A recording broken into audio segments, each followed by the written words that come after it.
Raina Gellert and Susie Goring together on the Old Time Jam with 5 Miles from Town, a fiddle tune that comes from Clyde Davenport, and it's from the album Starch and Iron, such an important album in my journey of discovering old-time music. I've learned a lot of tunes off that record, including that one we just heard, 5 Miles from Town. It's a crooked tune. In old-time music, that refers to the number of beats in the tune. So most songs or tunes are considered square when they have 8 measures in the A part, 8 measures in the B part. They line up very evenly, and those are called square tunes. They're great for square dances, and they just count off very intuitively. And then there are crooked tunes which have an irregular number of beats. There could be an extra measure, there could be an extra couple beats here or there in either part or in multiple parts, and those are referred to as crooked tunes. They tend to be a little harder to pick up on the fly because you don't intuitively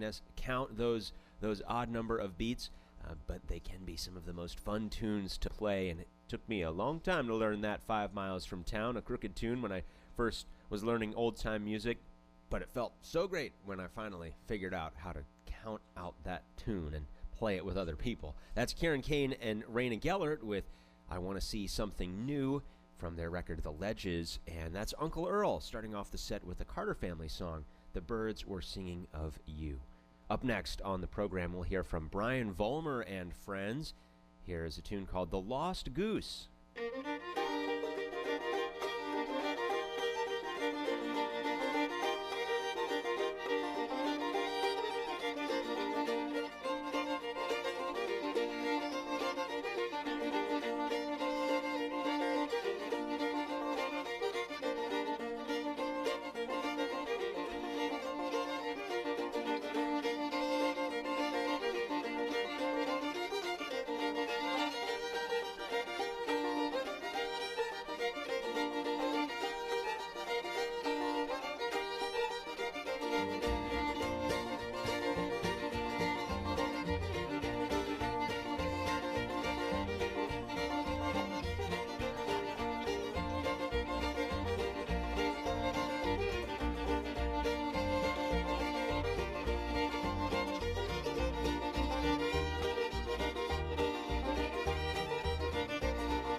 when the trumpet sounds on glory, I want you to be there too.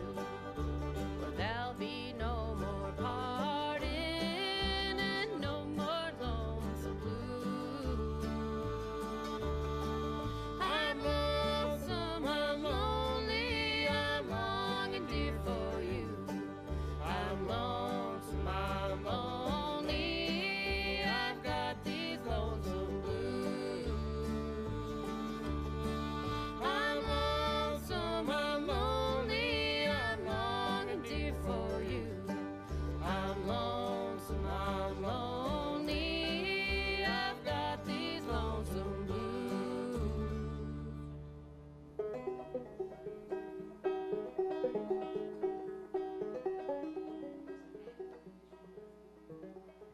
So hello, everyone, and welcome to the Birthplace of Country Music Museum tonight. We're so glad to have you all here. We're especially excited because we have Bailey, George, and Jessica Stiles with us, and they're going to be doing they're going to be talking and singing and playing records, all about country music duets, which I think are the perfect topics for both sweethearts and the brokenhearted. Country music appeals to all of them. I'm Renee Rogers. I'm the head curator here at the Birthplace of Country Music Museum, and my colleagues Josh Littleton and Sam Parker are up there on tech, so thank you to them. And before we get started, I just have a couple of housekeeping details.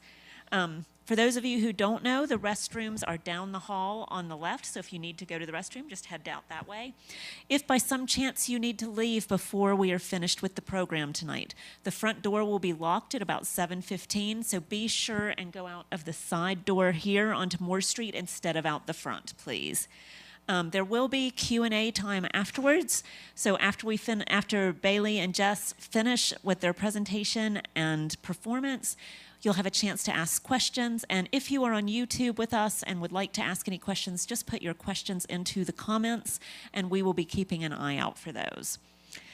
We will also be sending a survey out afterwards in the next couple of days because we love to get your feedback on our programming and to give us new ideas for further programs. And then finally, please consider sharing a donation after tonight's program. The link is in the comments of the YouTube, and we will also have a little bowl out front if you wanted to put any cash in there. You're more than welcome. The museum offers mostly free or low-cost programming to our community, and any donations help us to keep those programs accessible and engaging. But now let's turn to Bailey and Jess and tonight's program. Bailey George is a musician, historian, and radio personality. Becoming interested in roots music at a young age, Bailey began collecting, performing, and chronicling the history of American vernacular music, as well as hosting various radio programs across the Southeast. Bailey has been hosting Honky Tonk Hit Parade weekly on Radio Bristol since 2016, as well as developing a steady career as a musician with various groups, including Bailey George and Jukebox Jess and Bailey George and the Oscillators. Jessica Stiles is a Yale graduate, and she has had a multifaceted career in music across many aspects of the industry. As a musician, she has led her own band and has performed at the Country Music Hall of Fame, the Ernest Tubb Record Shop, Bluebird Cafe, and Music City Roots. As an engineer and technical consultant, she has worked on broadcast shows Bluegrass Underground and American Masters on PBS, as well as being a freelance broadcast engineer at 650 AM WSM, which is the home of the Grand Ole Opry. In addition, she has interviewed country music icons such as Mike Wiseman, Ramona Jones, and Marty Stewart. Jessica is a broadcaster and songwriter currently performing as part of Bailey George and Jukebox Jess, as well as under her own name. And now please give a big warm welcome to Bailey and Jessica. We're so glad to have them here for You and Me, a journey through country music's rich duet tradition.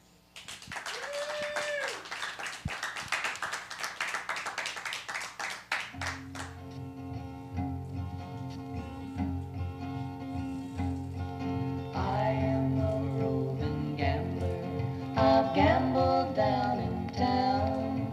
Wherever I meet with a deck of cards, I lay my money down. Lay my money down. Lay my money down.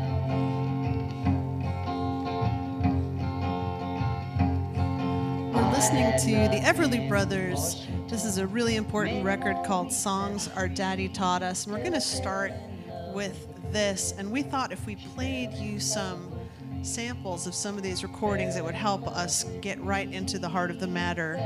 And we're going to take this and then go backwards and then go forwards, because this sound went on to influence everything, like from the folk revival to rock and roll, but it didn't start, these harmonies didn't start with the Everly Brothers, and we are going to get back to them. But basically, Don and Phil Everly, they were brothers. Their father, Ike Everly, he did have a coal mining background in Kentucky, and he taught them to play together, and that sibling harmony is something that we definitely associate with duets, and they came to influence everything that came before and after. Let's go back to the 1930s right now. The mid-1930s, of course, was the time of the Great Depression, and a lot of times people didn't have money for records, and if they did, they only had a couple. By far, the most popular trend in country music at the time was the brother duet. And the brother duet, and there were also sister duets, but the big three, I guess you'd say, were the Blue Sky Boys, the Monroe Brothers, and the Delmore Brothers. And you just heard an example of Everly. Everybody here is familiar with the Everly Brothers, I assume. And you heard some of the harmonies that this is the kind of music that the Everlys would have been growing up on, especially their father, Ike Everly, playing them music that sounded very much like this. This is Midnight on the Stormy Sea by Bill and Earl Bolick, who are from Asheville, North Carolina. They were called the Blue Sky Boys because they came from the land of the blue sky.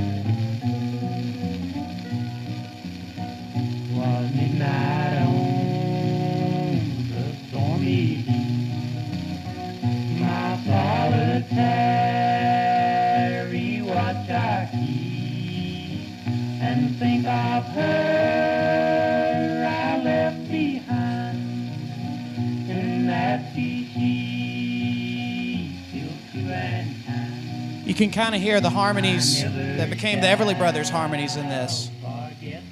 They were one of the biggest influences on a whole generation of country music duets, and this is kind of where country music duets became its own tradition. They had been recorded since the early 1920s when country music was first put on record. There were people like Gid Tanner and Riley Puckett and Fiddlin' John Carson and Moonshine Kate, but this is where it really came into its own. It was in the mid-1930s. Yes, and the blend of both going in unison is something that we definitely heard in the Everly Brothers, and some of these harmonies had gospel origins. Would you talk a tiny bit about shape note singing, since you're from Spartanburg, South Carolina? Yeah, and Spartanburg, South Carolina is interesting because that's the place where the very first shape note hymnal was published in the mid-1800s by a guy named Billy Walker. Of course, not to be confused with the Grand Ole Opry star, Billy Walker. But, yeah, those harmonies, a lot of the harmonies can be traced back to medieval singing and Renaissance singing, actually. Things like counterpuntal harmonies and stuff like that. And if you're not familiar with shape note singing, it's each shape on a notation is taught with different symbols. So there'll be a square, a triangle, and a circle.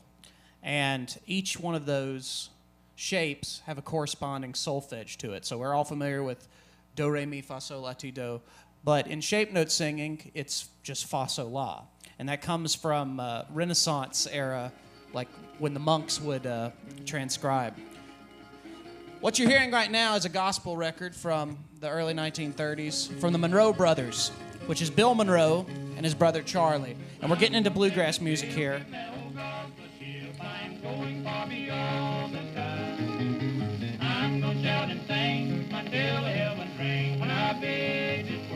You can see it's much more faster paced and a lot more high energy than the Blue Sky Boys.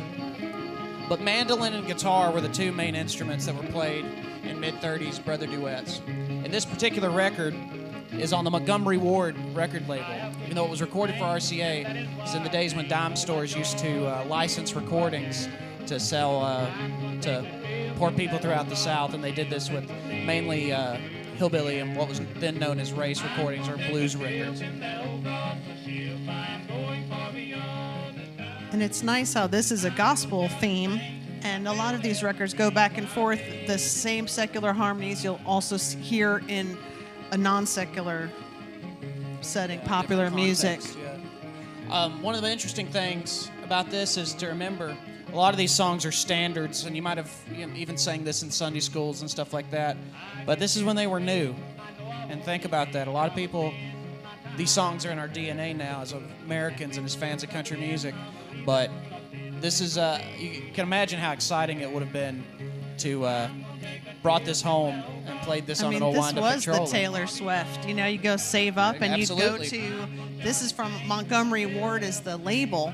You'd go and you'd save up, and as we know, well, for those of you who have gotten a chance to come to the museum here, the furniture stores, did a lot of the recording because there was an incentive to have something to play on your record player, and ties right into the Bristol sessions in that This, way. being on Montgomery Ward is interesting.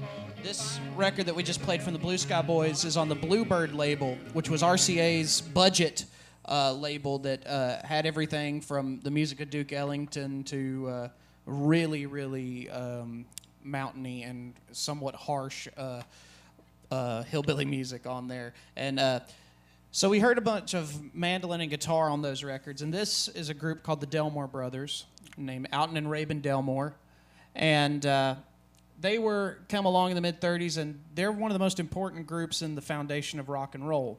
They had two guitars. They had a tenor guitar and a regular standard guitar, so that's a 4-string guitar and the more familiar 6-string guitar. And you can kind of hear how the guitar playing on this record is a little bit bluesier. It's a little bit more influenced by black traditions of the time and jazz music of the time. And a young Chuck Berry was a big fan of the Delmore Brothers, and you can kind of hear some of that. And also their harmonies are just spot on. So let's take a listen. This is a tune called I've Got Nowhere to Travel, I think is the side that we're on. Yeah.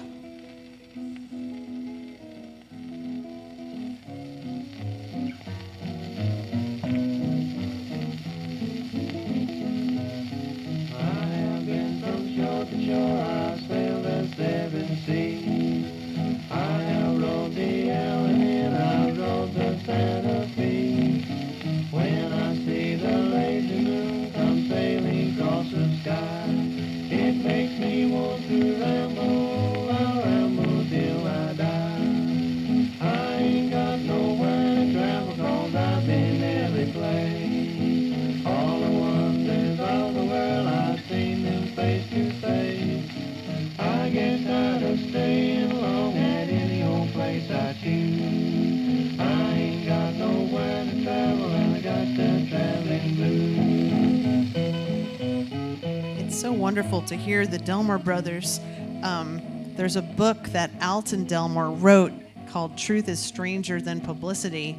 And there's a lot of really interesting tidbits in there about traveling around. And people would, of course, have their acoustic bass strapped to the top of their vehicle and sleeping in fields and just really talk about paying dues. I mean, we have no idea today what really people went through. We're used to country stars pulling up in buses like at Fanfare and stuff like that, and at CMA Fest, having convoys of buses and playing arenas. But in those days, even though the Delmore Brothers were the top of the heap in those days and got more mail on the Grand Ole Opry than anybody else, they were still traveling in a very cramped Packard with a whole band. There'd be 8 or 9 of them going down 2-lane roads. Remember, this before interstates and everything, and playing 6 nights a week, and had to go, no matter where you were, you had to go back to Nashville every Saturday for the Grand Ole Opry. And it was wonderful to have a lot of local radio stars, and people would go and they would play often schoolhouses in those markets, and they'd stay in that market for a few weeks until they got all the shows and everyone had come out to see them, and then they would go and move. But can you imagine playing a concert at night and then driving literally all night so you could make your morning radio show? I mean, it is astonishing. And there are a number of musicians, professional musicians, who have died in automobile crashes, later plane crashes as well. But it's just, it's kind of understandable when people were driving under those kinds of conditions on those kinds of roads. Speaking of local radio, which was very important, we're just steps away from where WCYB was at that time, that had its own group of brother duets that were, including the Blue Sky Boys, who were part of Farm Fun Time in the mid-1940s.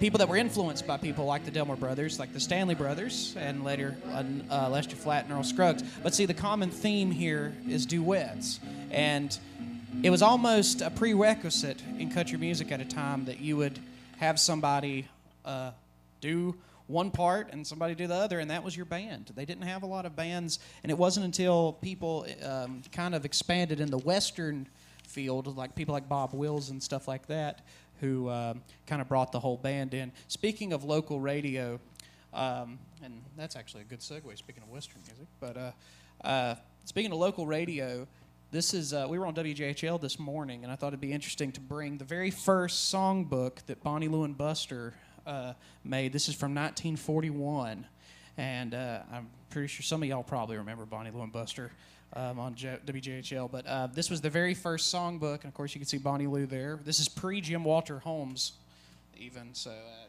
What's Bonnie so Lou and neat? Buster Moore, the 1941 here, and of course we'll have all this up, and afterwards you They can come. were still performing up Into the until the 90s. 1990s, and that's just how beloved they are. Yep, and mostly stayed in East Tennessee. There was a brief moment where they were in North Carolina in the early 50s, but mostly stayed in the Johnson City area and then Knoxville. And we'll be listening to Bonnie Lou later from her records. And when we wrap up, you're invited to come down and look at any of the artifacts we brought. Maybe don't pick them up, but we'll show them to you. And we brought them to kind of give you a flavor of just, the textures and the realness of it, because people spent their, hard-earned time to buy a radio and listen to, performances, and to get recorded music was a very big privilege, really. And speaking of local radio, of course, we were talking about WSM earlier, and Jessica used to be an engineer for WSM, which is still going today on 650. And this is one of the first groups that were on the Grand Ole Opry. And this actually predates all of our records here. This is from, I think, 1929, but no later than 1933. And this is a father and son, and this is a songbook that they sold on WSM and on the Grand Ole Opry, and you can see the old carbon microphone that they used to use there. That was very similar to the kind that Ralph Peer used here at the Bristol sessions. This is Asher Sizemore and Little Jimmy Sizemore, and that's not Little Jimmy Dickens. I've seen that printed a bunch of places, but Little Jimmy Sizemore was still alive a couple years ago. He was 103. And he was a kid singer he was the youngest person to ever be on the Grand Ole Opry up until, I was definitely younger than Tanya Tucker, but he, I think was I think Emmy Sunshine probably beat him a couple years ago. Maybe so. Selling songbooks was how people made money on the road if they were doing a radio program or doing a schoolhouse appearance. By selling these is a great way to make, traveling expenses. And so tell us what we have here. We've got Wiley Walker and Gene Sullivan. And this is an example of some Western music. And this is from 1940, so we're moving up a little bit. You can hear the bands are a little bit more sophisticated. This is a song that was on Elvis's first album, When My Blue Moon Turns to Gold Again. But this is the first recording of it. That make my heart go cold. But someday they'll live again, sweetheart. And my blue moon again will turn to gold. When my blue moon turns to gold again. When the rainbow turns the clouds away. When my blue moon turns to gold again. You'll be back within my arms to stay. This is a good one. Bailey and I actually do that song. We perform that song, and it's really a very sweet number, and it's been around for a long time. I mean, these songs, how is it that they're still compelling all this time later? And part of the reason is because of the harmonies and there's a human warmth, I think, to the duet. One of the things that's interesting about this record in particular is both the A and B side have become country standards. The B side of this is a song called Live and Let Live that's been recorded by Bill Monroe and the Kendalls and tons of people throughout the years. This one actually became a big pop hit after this recording. This was one of the first records that sold into the millions and millions in the early 1940s and was popular enough to keep being in print throughout World War II, and when there were shellac shortages, and of course everything was being rationed during the war, and they didn't press a lot of records, so that was one of the few records that kept going through the war. But that's Wiley Walker and Gene Sullivan, who were on radio known as the Swift Jewel Cowboys, and Swift Jewel was a laxative company out of Texas, and they were on border radio. So we're going to jump ahead a little bit because... How are y'all doing? Are you enjoying this format of hearing the records? It's kind of better than just talking about them. I know. Good. Just checking on y'all. We'll jump forward a little bit. The brother-in-law duet, or this is a brother-in-law duet, I should say. Wiley Walker and Gene Sullivan, not brothers, but still very much in that tradition. Country music got really hot during the 1940s thanks to Western swing and people coming back from the war. And this is an example of some really hot post-war country. Kitty Wells' husband, Johnny Wright, was in this band along with Jack Anglin, and that was his brother-in-law. So not only birth brothers, but brother-in-law duets. In fact, Jack Anglin left a brother duet to join this brother-in-law duet, and it did very well. This is Poison Love from Johnny and Jack. For your poison love has stained the lifeblood in my heart and soul, dear. And I know my life will never be the same. For my pleadings have all been in vain for you and you alone, dear. And you know that you are guilty of the shame. Into each life a love is born for one alone, dear. The love I chose was surely not for me.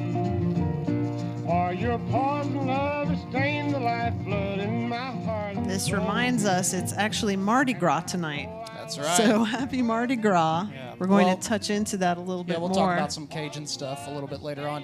One of the things that's interesting about this record is it's an early example of country music chasing a trend. As you can tell, it's got a little bit of a rumba beat to it. And Hank Snow did so many rumbas. Yes, there was a whole trend of hillbilly rumba music in the early 1950s.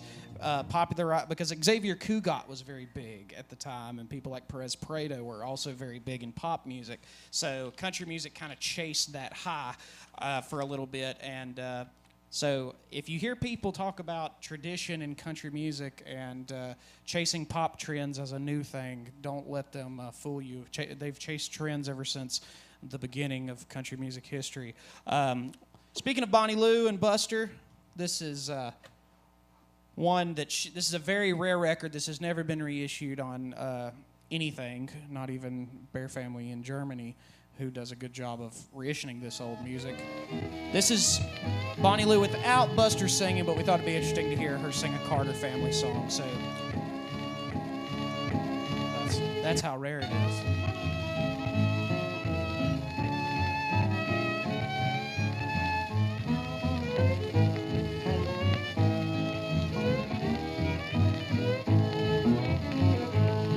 Today has been a lonesome day. They're taking the one I love away. Today has been a lonesome day, and tomorrow will be the same old way. Have you ever heard a church bell toll? And hear a sermon going on. Have you ever heard a church bell toll when you know your Husband and wife duets were very popular around this time. Of course, Bonnie Lou and Buster is probably the preeminent example from this region, but there were many, many others, including Hal Lone Pine and Betty Cody, who were very popular in Maine and up into Canada, and they were very instrumental in bringing country music to a large audience up there. Yes, I know we have some Betty Cody and Hal Lone Pine with us on 45 RPM. We've been playing some 78 RPM records from our collection that are on shellac, as many of you are familiar with, but some of us aren't. Shellac was used by Egyptians in the pyramids to put, accoutrements that people could use in the afterlife. They would coat them with black paint made from the exoskeletons of beetles, and that's the same material that 78s are made from. Yeah. So they actually have lasted very well. They can be very fragile. If you drop them, they might shatter, but otherwise they have a lot of resiliency, more than you might imagine. One thing about that last record we heard was the lower register of the singer, Bonnie Lou. Did anyone else notice that? It was like an alto voice, and it's nice to hear that. We don't always hear that today, but another husband and wife, performing couple on the Grand Ole Opry and elsewhere, Curly Fox and Texas Ruby, and Texas Ruby also had that very beautiful alto voice. Yes, in fact, Texas Ruby's voice, I wish there was a better example of it on this particular album. They recorded sporadically. That's the thing that's kind of interesting about these people that were big radio hits, is that they were such big on radio, and they traveled, they didn't have to make records. So they weren't necessarily recording stars. So for people like us who are picking up the pieces 60, 70 years later, there's not that many recordings of a lot of people. And this is actually a record that's kind of a memorial record, because sadly Texas Ruby died in a fire 2 weeks after the recordings of this record. Yes, we said we would tell you some stories behind the records, and a lot of musicians in Nashville lived there was a trailer park that, who was it that ran the trailer park? Well, there was many different owners over the years. There was a doctor that owned the trailer park that was very infamous, and possibly the doctor that got Hank Williams hooked on amphetamines. I did not realize that, but I know I used to work at the Ernest Tubb record shop in Nashville, and I worked with Ernest Tubb's daughter, Elaine, and so anyway, I would hear sometimes about how many people did live in the trailer park, and it was actually very nice. I think there were horses. You could keep your horses like on an adjacent field. And anyway, Texas Ruby was sick, and she stayed home. And, the show must go on. Curly Fox went on to play the Opry that night. Just, we can relate to that, right? It's right. Like someone has to show up and, make money for the cat food. But she died in a fire that night. It just somehow the trailer caught fire, and Curly Fox was devastated, of course, and he somehow went on to continue to perform without her, but that can't have been very easy. What's interesting about the timing of that was it was a very dark period for the Opry. It was the month of March, 1963. On that same time period was the plane crash that killed Patsy Cline, Hawkshaw Hawkins, Cowboy Copas, and Randy Hughes, as well as Jack Anglin that we heard from Johnny and Jack, who died in a car wreck on the way to Patsy Cline's funeral. And so those were all Grand Ole Opry stars that all died within a month. So should we send this next one out to them, and then I feel like we should move on? We'll go on to another husband and wife group that was very popular in Chicago on the National Barn Dance. How many of y'all are familiar with I Want to Be a Cowboy Sweetheart, the Patsy Montana song? Well, most people here are familiar. She was in a band called the Prairie Ramblers, and this was the leader of the Prairie Ramblers, Salty Holmes, along with his wife, Mattie Holmes, and they split from the Prairie Ramblers after World War II, and Mattie Holmes took the helm, and this is a fantastic record. I might even play this one all the way through. I think we should. This is a great record that hasn't been reissued anywhere. It was recorded for MGM on 1951, and we were talking about voices, and especially female voices in early country music. This is a great unsung record. It's called Long Time Gone from Salty and Mattie Holmes. Salty's playing the harmonica. I'm getting tired of you cheating and misbehaving. and your wildcat fits are romping and raving.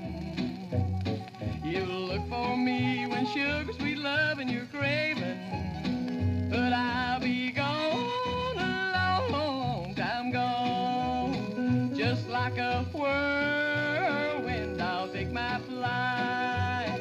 It could be any time, morning, noon, or in the middle of the night. I'm fed up with hearing you say you doubt me, saying them good for nothing things about me, when you ain't worth a wooden nickel without me.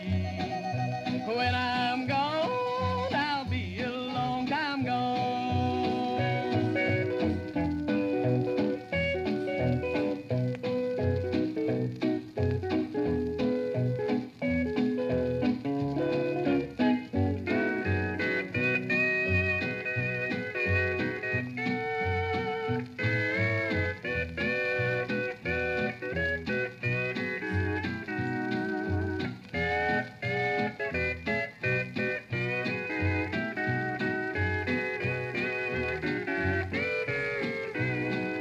So that's Salty and Maddie Holmes. And we better fade it out because sometimes there's bootleggers that listen to that, and that record will be on the market tomorrow, even though it's not been reissued, that listen to YouTube live stream. So can't play the whole thing. So anyway, by the early 1950s, the idea of the duet was very much a country music tradition, whether it be husband and wife, brother duets, and so on and so forth. And it got to the point where duets were copying duets and doing songs from other duets, and this is a good example. Yes, this next one, Lester Flatt and Earl Scruggs and the Foggy Mountain Boys are the artists listed on here. The duet in question is Lester Flatt singing with Curly Seckler. It's a song written by Rosalie and Joe Maphis, which is a very lively number. It's called Dim Lights, Thick Smoke. And the other part is Loud, Loud Music, so we'll try not to make it that loud.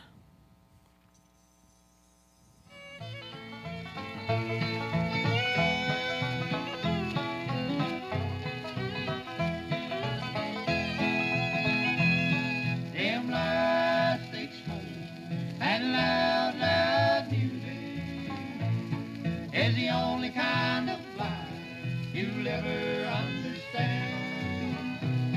Dim lights, thick smoke, and loud, loud music, you'll never make a wife to a home-loving man. To call out the local connection here, this was the last record session that Lester Flatt and Earl Scruggs did here in Bristol. This was recorded at WCYB, and the first half of the session was That's on this block. It was on this block. Yeah, and listen how good it sounds. And we had this recording quality here in Bristol. A house filled with love and a husband so true. You'd rather have a drink with the first guy you meet, and the only home you know is the club down the street. Dim lights, thick smoke, and loud, loud music is the only kind of life you'll ever understand. Dim lights, thick smoke, and loud, loud music, you'll never make a wife to a home-loving man. I got to meet Rosalie Maphis.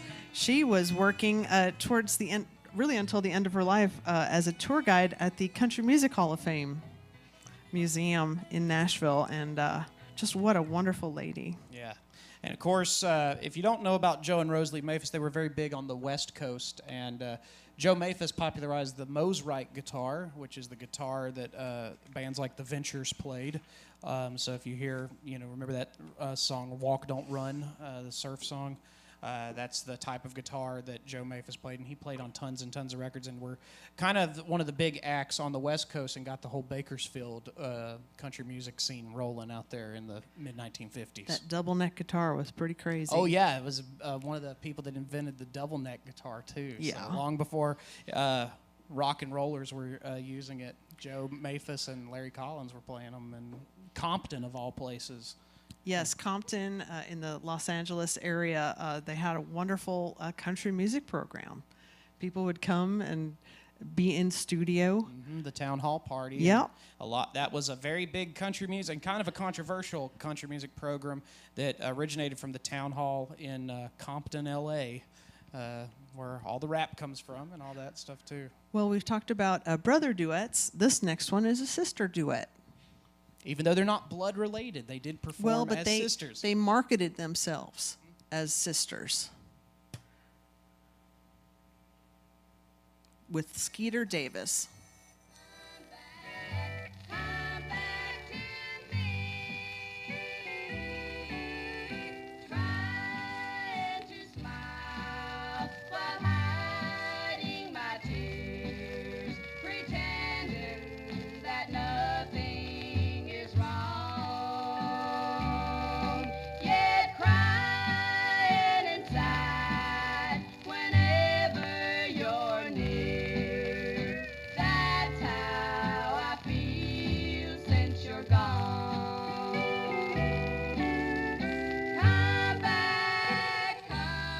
Remind me of the name of Skeeter Davis's partner. Betty Jack. Betty Jack. And here we go again, another little tragedy. Betty Jack died in a car accident. Yes, an unfortunate car accident not long after. This was their last session for RCA. It was around 1955. And one of the interesting things that came out of that accident and the subsequent breakup of the Davis sisters was Skeeter Davis's solo career. Yes, and the style of harmonies that the Davis sisters originated, it's so striking. It's very different than anyone else's harmonies. And when Skeeter Davis went on to perform as a solo artist, she ended up double tracking her vocals in the studio to recreate those harmony parts that she, still heard. And so she just sang both parts. And she and Betty Jack, they were very close. Some speculate they may have been partners as well as musically, perhaps personally. But it must have, again, been very difficult to go on after losing half of a partnership, a singing partner. If you can hear right here, just hear how tight those harmonies are. It almost sounds like one voice.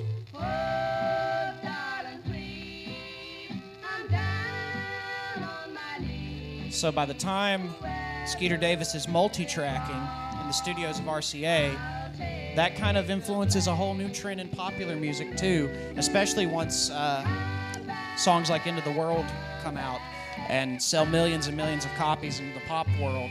Well, and it's interesting because in that way, Skeeter Davis was pioneering recording techniques because she wanted to do that. And so you also get other partnerships such as Les Paul and Mary Ford, who were electronic pioneers. And Mary Ford, and Les Paul both were creating the technology to create multi-tracking. So, by the time we get to the Beatles, George Martin and all that, the groundwork was all laid, by some of these records. And for those of you who don't know, Les Paul and Mary Ford started out as a country group, and Les Paul was a hillbilly performer by the name of Rhubarb Red in the late 40s or the late 30s. As we were talking about recording technology, to prove that, we'll have to flip this needle and turn it into a micro groove needle. And you can see by this point, duets sell well, good harmonies sell well, and record companies are starting to do gimmicky things like put two stars together and it'll probably make a hit. This is Red Foley and Ernest Tubb, who were the first real example of that, even though Ernest Tubb had done some partnerships with the Andrews sisters, of all people, earlier. Red Foley had done some pioneering duets with Sister Rosetta Tharpe and making some of country music's first interracial recordings too. But this was one that really hit the market and stuck, was Red Foley and Ernest Tubb. Do you think we ought to hear some of it? Yeah, let's play a couple tunes. We'll hear a little. They're mostly novelties. So the cover is great though, and it's very pop art. yeah, it is, isn't it? It almost looks like the intro to Bewitched or something. So this is a tune that these were, like I said, these were mostly novelty songs that we got to change our speed too.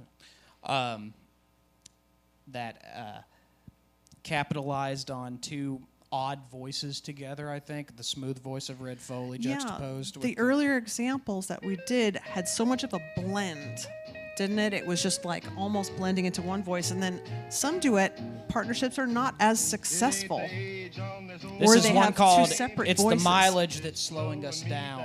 So this is the kind of stuff that they were doing. The pop country of the early 50s. Traveling all over town. And your fan belt's busted and your horn won't blow. Look out now. Your body's rusted and your timing's slow. It ain't the age on this old boy's frame, it's the mileage that's slowing me down. Boy, you telling me. Watch out.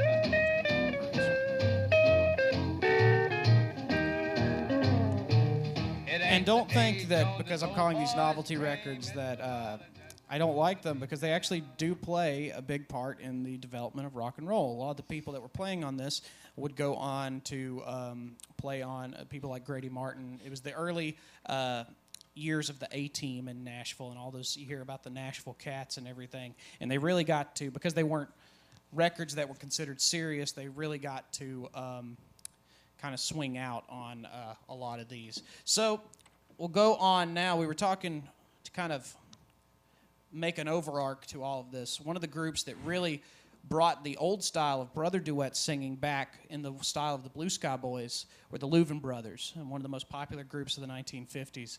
And this is from their very first Capitol album of gospel material. They later went on to secular stuff, but this is one called The Family Who Prays.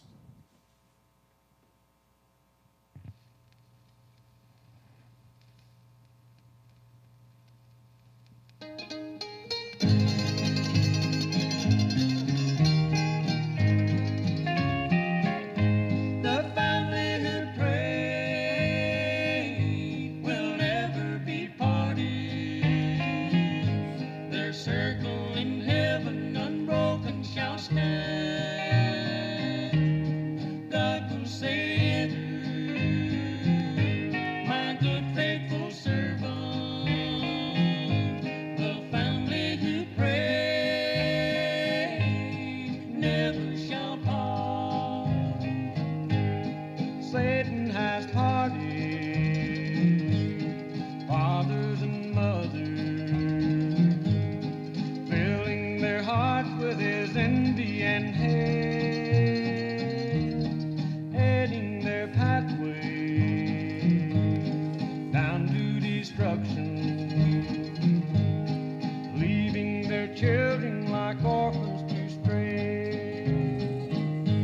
The family who pray will never be parted. It's very hard to turn down the Louvin Brothers. I know. Because it's so compelling. And some of the harmony techniques that they used involved crossing parts. So one would start low and go high, and then they would, within the same song, trade parts. And you could hear a lot of the similarities to the Blue Sky Boys in the way that they blend. Yeah, and also the resurgence of mandolin and guitar again. It's very much a throwback compared to what we just heard. And both of these songs came out the same year. And when you think about marketing in country music, and especially the things now, how they chase trends and everything, having a record that kind of throws back like this would kind of be unthought of today. But it's almost, there is one modern update, and that's the addition of Chet Atkins, but that's a welcome addition, I think. And they recorded tons and tons of gospel records. Of course, this is their most famous one here, Satan is Real, and famous cover. And songs of this have been covered by, songs on this album have been covered by everybody from the Byrds to Bruce Springsteen. Absolutely, and when you talk about other duets in country music and country rock, certainly Graham Parsons and Emmylou Harris were hearkening back to the Louvin brothers in both their song choices and some of their harmony parts themselves. Before we draw the immediate line between the Louvin brothers and the Everly brothers, where we started, I thought it'd be interesting to, especially because today is Mardi Gras and Fat Tuesday, to draw one more line between popular music, pop music of the 70s even, and country music of the 1950s. And it just so happens to be a Cajun song. So if I can find the center hole here, constant problem plagues us historians. But this, Rusty and Doug Kershaw were born on a houseboat and didn't step foot onto actual land until they were 7 years old. And spoke French, had to learn English to make records, and Doug Kershaw went on to be on albums with Neil Young in the 70s, particularly Harvest. But in the 1950s, they were recording for Roy Acuff, and this is where country and rock and roll meet, and rockabilly is fully formed by this point, and they're adding a Cajun influence to it, and this was the first Cajun song to sell millions of records.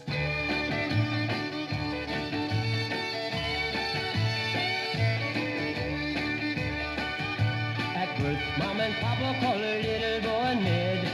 Raise him on the banks of a riverbed. A houseboat and tied to a big tall tree. A home for my Papa and my Mama and me. The clock strikes 3, Papa jumps to his feet.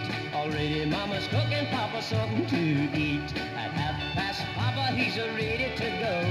He jumps in his bureau, headed down the bayou. He's got fishing lines strung across the Louisiana rivers. How to catch a big fish for us to eat. He's setting traps in the swamps, catching anything he can. Gotta make a living, he's a Louisiana man. Gotta make a living. So now, the brother duet tradition and country music duets are firmly a part of American pop music. And that record comes out in 1959, and that song has been covered by many, many people. Connie Smith took it back to #1 on the country charts in the mid-'60s, and everybody from Pat Boone to even Pat Benatar have done a cover of Louisiana Man. That was good, sometime. Pat Boone to Pat Benatar. Did you plan that? No, I didn't actually. So that was but Well, it's true. Well, there are so many more examples that we could play for all of you, and thank you for doing such careful listening. You know, we've asked you to really listen, you know, for something in particular and to kind of form an impression. There is a common thread throughout all of it, and it's the way that human voices can blend and yet be distinct. I mean, it's not the same as singing by yourself. It is not even the same as double tracking. I mean, that was, I think, a very poignant way to try to make up for the loss of someone else. But let's sing a song for you, and then I think we'll have time for any questions. And please come up and take a look at some of the things that we have brought in today. And thanks so much for being such great listeners. So to bookend, to kind of bookend our listening part of our program, and of course all of this music will continue on forever, we thought we would go back to the Everly Brothers, and this is a song that is about as ancient as it gets. This is a song that goes back to the Renaissance era originally, but is the first track on side 1 of Songs Our Daddy Taught Us, done by the Blue Sky Boys that we also heard from, and just about everybody else that's ever played the guitar.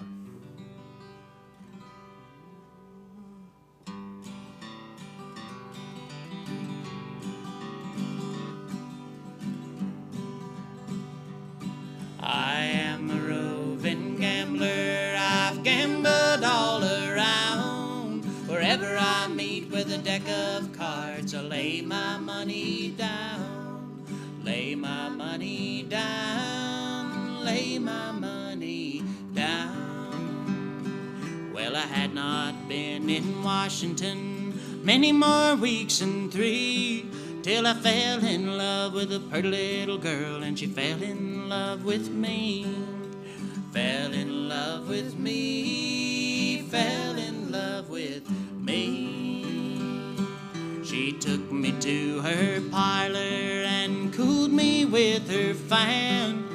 Whispered low in her mother's ear, I love that gambling man. Love that gambling man. Love that gambling man.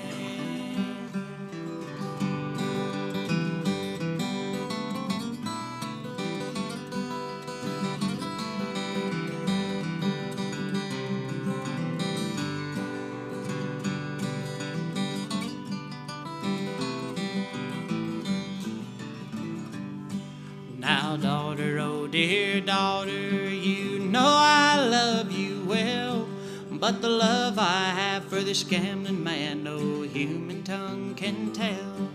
No human tongue can tell. No human tongue can tell. Now, mother, oh dear mother, how can you treat us so? Leave your dear old family and with the gambler go. With the gambler go. With that gambler go. I am a roving gambler. I've gambled all around. Wherever I meet with a deck of cards, I lay my money down. Lay my money down. Lay my money down. Thank y'all. Now I think we'll open it up for questions.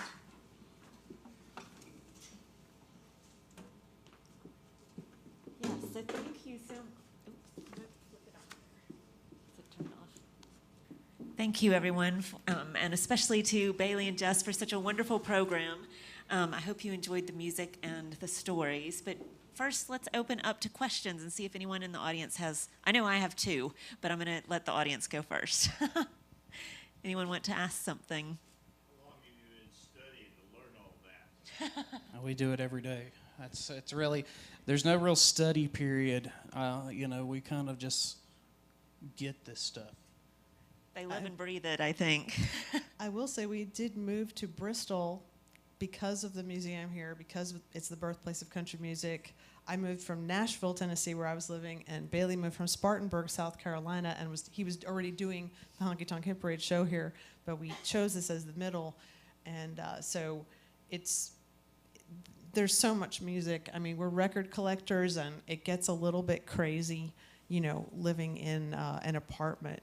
But we do try to, because we're always thrifting and acquiring and going to, look for records, we do try to donate some and move them along, but we try to keep them in the record ecosystem. We don't want them to land up in a landfill. Yes. And Bailey and Jess do end up helping us a lot with some of our special exhibits with those donations and loans. So, and with the knowledge that they have. Anything else? Anybody else? Well, I have a quick question. A lot of the duets that you were talking about, especially in the early years, are familial, like brothers. I love that there's brother-in-law duets. That never occurred to me. Yeah. And a few sisters. But at what point do we start to see male and female duets that aren't married? Because I know that for a while there's this idea that would be an inappropriate behavior, certainly for a woman to be in that arena. Well, this is interesting because we happen to have this right here. This was the sheet music for the first real country hit where that happened. This is also the first cheating song that's in country music that was very popular and was slightly controversial for the time. Not as much as you think. This is Margaret Whiting and Jimmy Wakely. Jimmy Wakely was a singing cowboy that was kind of in the vein of Gene Autry. It's a song written by Floyd Tillman called Slipping Around. And it ended up being covered quite a bit. And yeah, it's a little tiny bit racy. I mean, it kind of becomes honky-tonk themes in country music become more popular, but this has got to be probably the first. What's interesting about this record in particular, is it was one of those deals where it was like, let's get a pop star and a country star and put them together, and it worked really, really well. And Margaret Whiting and Jimmy Wakely almost became an act into itself. And they followed this up, though, with songs that proved that they weren't exactly, they weren't cheating. They were just singing a song. They did songs like "Let's Go to Church Next Sunday Morning" was the next record that came out after this. So about dating in Sunday school. So that's. That sounds like public relations, no? It was absolutely public relations. Yeah. And then you get stuff like this later on, where this is kind of like where you see stuff, the beginning of stuff like Kenny Rogers and Dolly Parton, where it's like two established stars together. And of course, we have our own BCM's own Anita Carter here, and with Hank Snow. This is another one of those unlikely duets that you wouldn't really think of in your head, but they were both on RCA at the time, and what the heck. Any other questions? Because I do have another one, but is there anything on the YouTube? No. Okay. Something you just said actually sort of taps into the question I also had, which was, you do have, especially when you hit the 70s, these amazing, what I would call like the country version of rock power ballads with those duets. And how much of that was real musicianship, and how much of that was about marketing and promotion, do you think? I would say quite a bit does fall under marketing and promotion. And, most record labels have had just an incredible stable of studio musicians, whether in Muscle Shoals or elsewhere, that can make it happen. And so you get the charisma, and the fan bases of, both. And then, it's almost a marketing kind of beginning to that. Can you think of any examples? Well, I would say that it's not, country, like I was saying earlier, country music follows trends, like with that little bit of calypso country and everything. And trends are cyclical. And, I think also a thing that we tend to forget is because of especially in older country music, that Nashville was a city made to sell records. And there's a lot of talk about, amongst country music purists, about authenticity and everything. And we tend to forget that a lot of even these old timers, like people like Hank Williams and Ernest Tubb, were venture capitalists that had to maintain careers. I mean, Ernest Tubb owned a record shop. I mean, he had businesses. Hank Williams owned businesses. Eddie Arnold owned the land that Opryland was later built on. And I think that country music kind of just fell into the same things that pop did in the 70s. Bobby Gentry and Glenn Campbell is an example of a record label putting two artists together in order to sell records, and I don't think that's really a particularly great record. It's just, and I don't think it did very well. Well, it did well, but musically, in my opinion. Sales-wise, yes. But it, venturing into different areas. Beyonce has some new country tracks that just dropped. I haven't gotten to hear them yet, but I certainly want to.